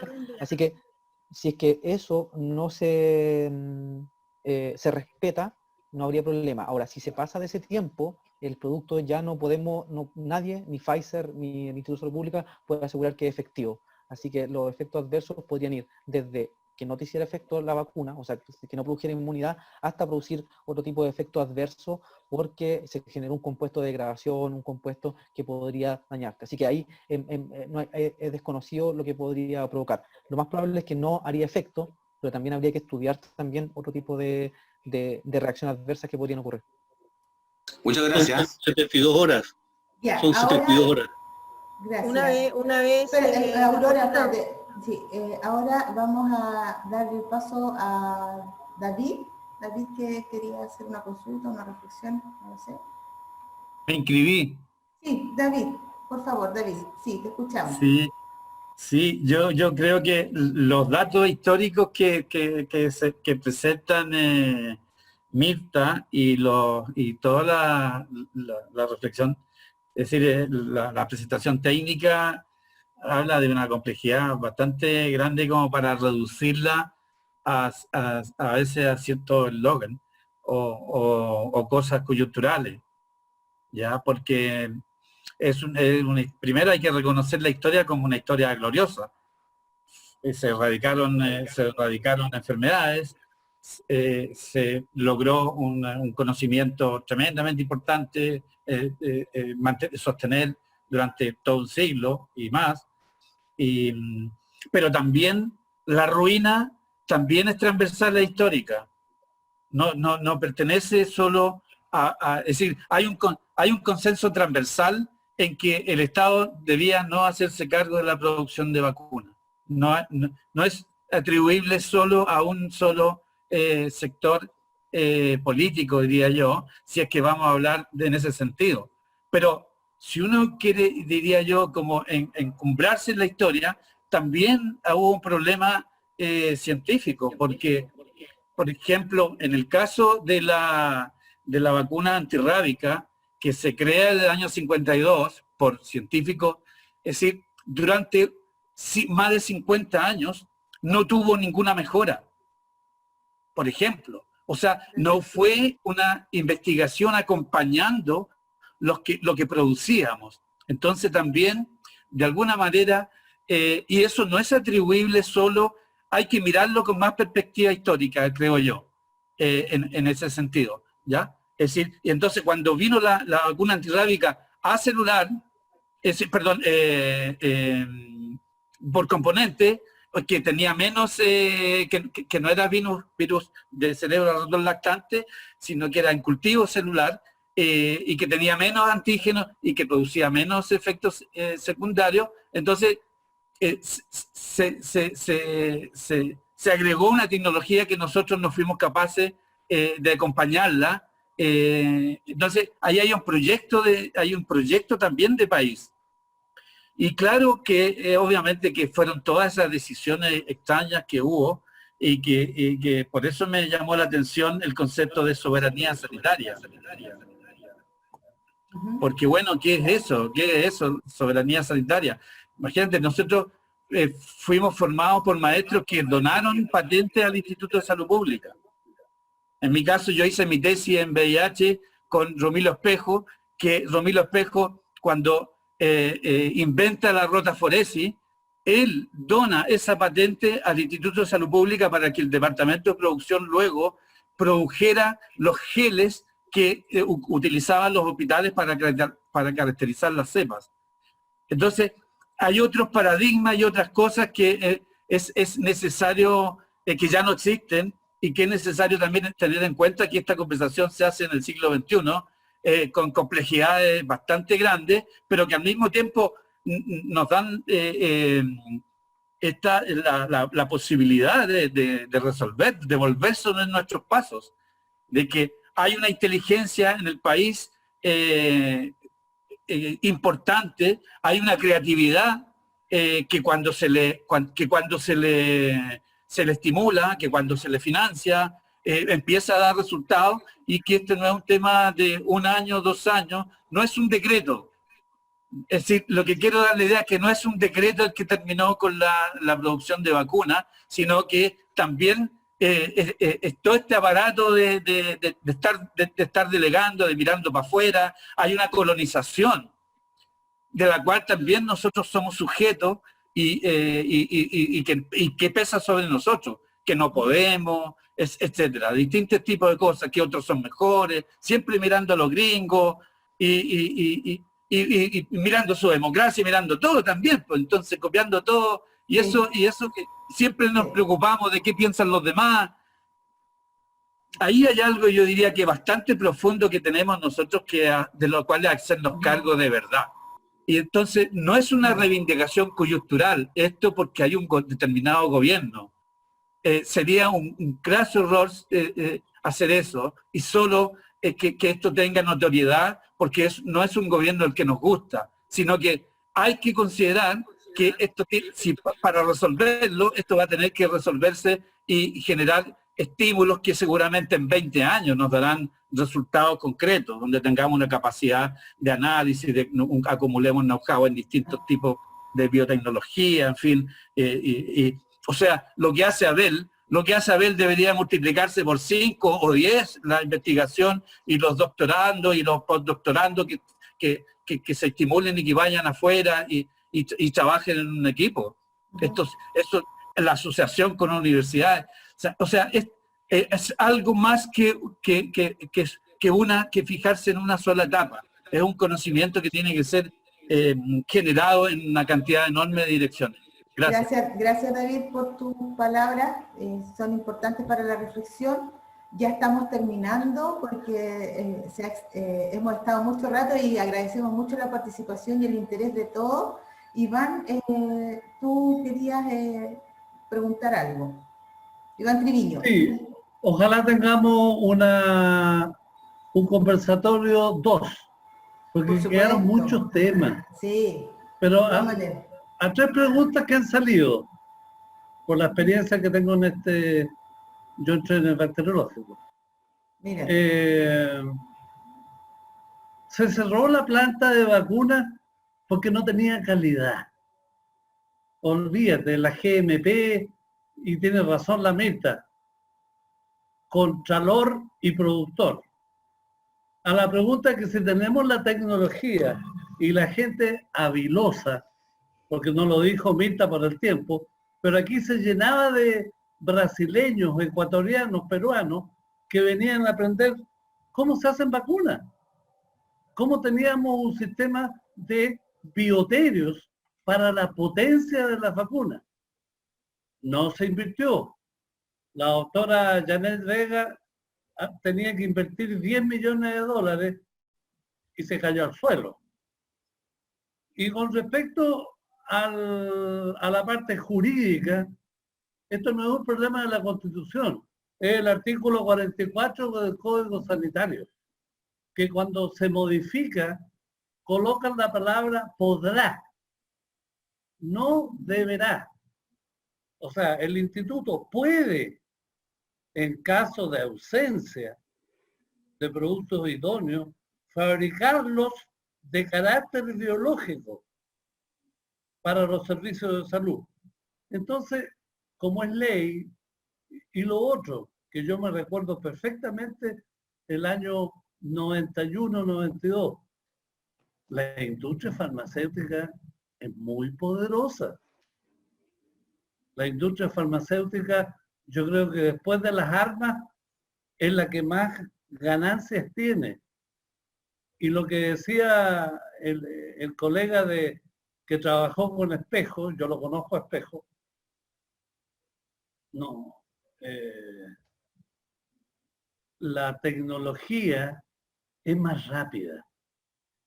Se sabía que la tecnología estaba, la biotecnología, para el RNA mensajero. A ver, pero llevamos un año con la emergencia y ya tenemos 6 vacunas. Entonces, yo insisto, demos nombre. La gente que trabajó en vacunas cuando se hacían los cultivos. Pero hoy día la duda que tengo yo, si debe ser una institución aparte, porque este instituto ya tiene más de 150 años. Está con instalaciones, yo lo haría afuera. Pero Bueno, y la vacuna de la hepatitis no la hizo el bioquímico, y lo que está proponiendo Abel con su grupo para proponer son vacunas rápidas, pero hay que invertir. Sí. Ojalá el Ministerio de Ciencia suficiente. Gracias. No, gracias por tu intervención, y tiene que ver con lo que hablamos de la inversión en salud pública, la inversión en el Estado. Finalmente, Abel y Nicolás, para cerrar, porque ya estamos cerrando el conversatorio, así que les damos a ustedes el pase, Okay, gracias, el pase gol. El pase gol. Muchas gracias. Mira, el pasado sirve harto, pero para poder aprender qué es lo que viene a futuro. El llamado es mirar hacia adelante. Estamos en una pandemia que nos ha movido todo el espectro nacional e internacional. Es ahora el momento de reflexionar y tratar de juntar fuerzas para poder salir adelante, y sobre todo lo que dice Mirta, que lo hemos conversado siempre, necesitamos que las vacunas sean consideradas consideradas estratégicas para el país. Hoy día tenemos 3 iniciativas: Antofagasta Vaccine, Católica Universidad de Antofagasta. Hay una iniciativa en el sur, recientemente se comunicó, entre la Universidad Austral y la Universidad de los Lagos, y está el proyecto de la Universidad de Chile en la Laguna Carén. ¿Ya? Todas son iniciativas pública-privadas. Va a haber que apoyar, va a haber que ver, pero lo importante es que tenemos que aportar de alguna manera desde nuestros asientos donde estemos, para que esto se dé. Y Chile, como bien dicen los mensajes, los países desarrollados producen, sí, correcto, pero en emergencia producen para ello. Eso hay que tener conciencia, es un producto estratégico. Entonces tenemos que tener forma estratégica de poder contrarrestar. Esta pandemia no, porque ya estamos muy tarde, pero no va a ser la última. Entonces ese es mi mensaje para poder aportar, y cada uno de donde esté hacer fuerza para que esto sea una realidad. Eso era. Gracias. Gracias Abel. Nico, Nicolás. Sí, para ir cerrando, excelentes palabras, Abel. Estoy de acuerdo también, Chile debe volver a situarse como un productor de vacunas. Las alianzas son lo que hoy en día, digamos, lleva el éxito, y tiene que ser alianzas universidades, Estado, privados. No puede ser solamente un ente, un privado, por ejemplo, o el Estado solo. Así que ojalá el proyecto, bueno, yo estudié en la Universidad de Chile, así que me inclino por la Laguna Karen, por ese proyecto. Ojalá que salga adelante. Y para precisar el tema de Pfizer, el almacenamiento. Los viales sin diluir deben conservarse entre 2 y 8 grados Celsius por un máximo de 5 días. Los viales diluidos deben utilizarse dentro de las 6 horas posteriores, almacenado entre 2 y 5 grados Celsius. ¿Sí? ¿Puedes repetir? El dato. Los viales sin diluir entre 2 y 8 por un máximo de 5 días. No, alguien habló, alguien puede decir. Hay una mamá. Jessica Vera que tiene abierto el... Dale un yogur. Pero pueden cerrar todos los micrófonos. Jessica Vera tiene el micrófono abierto. Cada uno que cierre el suyo. Vamos allá, ahí ya. Anfitriona, sí, rápidamente. Ya, listo, dale nomás, Nico. Ya. Es que es específico, entonces. Los viales sin diluir deben conservarse entre 2 y 8 grados Celsius por un máximo de 5 días. ¿Sí? Y los viales, esos son los viales como explicaba José, digamos que viene el vial para 5 dosis intacto. Eso, digamos, refrigerándolo dura 5 días. ¿Ya? Refrigerándolo, digamos, sacándolo del ultracongelador de -70 o del hielo seco, ¿ya? Entre 2 y 8 grados por 5 días, máximo. Y los viales diluidos, quiere decir diluidos con suero fisiológico, ya para utilizarse en el CESPAM, ¿cierto? Consultorio o vacunatorio, deben utilizarse dentro de las 6 horas posteriores al almacenamiento y es entre 2 y 25 grados Celsius. Perfecto. Gracias, Nico. Y cerramos con nuestra última expositora, Mirta, que... Solo yo quería decir una frase que es, ¿por qué si a puertas de la Segunda Guerra Mundial, cuando hubo un bloqueo del Atlántico y no llegaban insumos, Chile era dependiente de algunos insumos que venían de Europa? Hay una historia de un medicamento que no les voy a contar. Fuimos capaces de desarrollar con tecnología propia penicilina, otras vacunas y otros medicamentos. ¿Por qué no lo vamos a poder hacer ahora que estamos en el siglo XXI? Con todo, en esa época solo había telégrafo. Ahora tenemos toda la tecnología. ¿Por qué si lo pudimos hacer en esa época no lo vamos a poder hacer ahora? Eso nomás. Ok, gracias Mirta. Gracias Mirta. Te iba a dar el pase, Ceci. Sí, gracias Mirta. Te iba a dar el pase, Ceci, espérate. Decir que recordar que todas las preguntas nosotros las hemos guardado y se las vamos a enviar a los expositores para que ellos se las respondan a ustedes. Así que de eso no duden que va a ocurrir. Finalmente, desde mi parte, agradecer a todos los compañeros que nos han acompañado hoy en día, de todas las regiones de Chile que nos han acompañado, también a todos nuestros compañeros de las otras asociaciones del ISP que nos han acompañado, desde la NEF ISP y desde la FENAT del ISP. Agradecemos que hayan participado porque sin duda esta actividad es para todos, es para toda la comunidad, es para todos los chilenos. Vamos a hacer un conversatorio número 2 y vamos a seguir hablando, debatiendo, conversando con altura de miras, buscando un mejor desarrollo para todos. Cecilia, por favor, muchas gracias. Bueno, compañeros y compañeras, llegamos al final de esta jornada. Sin duda viene un segundo conversatorio, como dice Caro, es necesario por todas las... quisiéramos seguir hablando, quisiéramos seguir conversando, pero en honor al tiempo, nuestros compañeros, algunos todavía aún están en la institución y ya termina su jornada, ¿no es cierto? Es que queremos ya dar el cierre a este conversatorio, la tarea de las y los trabajadores del ISP en la pandemia por el derecho a la soberanía sanitaria. Se llamó este conversatorio que acabamos de ver y escuchar. Nuestro foro contó con la explicación profunda de Abel sobre la importancia estratégica de la creación y uso de las vacunas a nivel mundial para minorar la mortalidad y mejorar la calidad de vida de la humanidad, así como lo relevante que resulta acentuar la investigación científica sanitaria. Por su parte, Nicolás Gutiérrez se dedicó a detallar las distintas fases por las que pasa un fármaco hasta llegar a ser autorizado, luego de ser sometido a un completo procedimiento de buenas prácticas clínicas. Todo ese proceso redunda en el progreso de la seguridad, vigilancia y farmacovigilancia para beneficio de los pacientes, así como la investigación biomédica y la producción de nuevas tecnologías. En el turno de José Crisóstomo Landeros, el profesional se concentró en dar a conocer los diversos eslabones para evaluar la calidad de los medicamentos en el ISP, desde la solicitud del medicamento e ingresar a Chile hasta su registro, si es que el fármaco es aprobado. Eso es importante, ¿no es cierto?, relevar el rol del Estado. Finalmente, la doctora Mirta hizo un recorrido histórico de la producción de fármacos y vacunas en Chile, que inició en el 1887 y terminó de manera definitiva entre el 2002 y el 2005.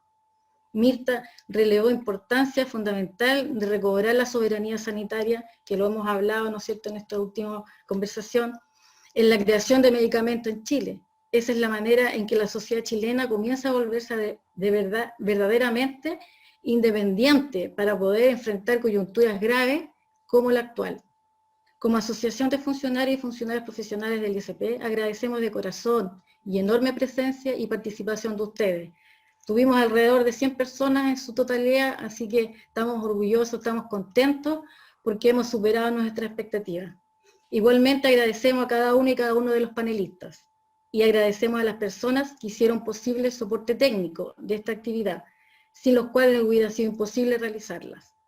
Que tengan muy buena tarde y gracias a todos y todas. Adiós. Gracias. Adiós. Chao, gracias a todos. Adiós. Adiós. Adiós. Chao. Gracias por Chao, participar. gracias. Chao, gracias. Gracias. Chao, gracias. Gracias. Muchas gracias, muy interesante.